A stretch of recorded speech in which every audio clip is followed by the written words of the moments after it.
Farzandinglarning oyog'i X-obrazniy bo'lib qolishi xohlamasanglar, bu videoni albatta oxirigacha ko'ring. Yoshi katta bolalar ham, endigina emaklashni boshlagan bolalar ham aynan shu holatda o'tirishadi.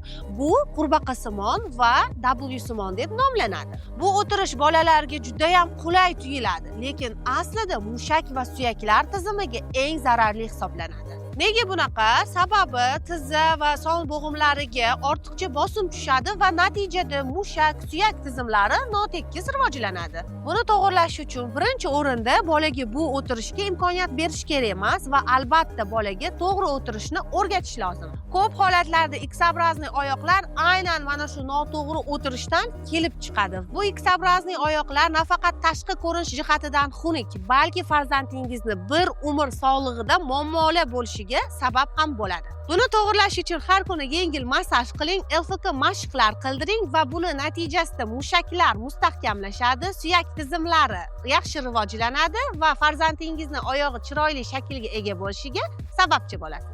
Farzandingizni sog'lom o'sishiga oid ma'lumotlarni qo'ldan chiqarmaslik uchun mani sahifamga obuna bo'ling.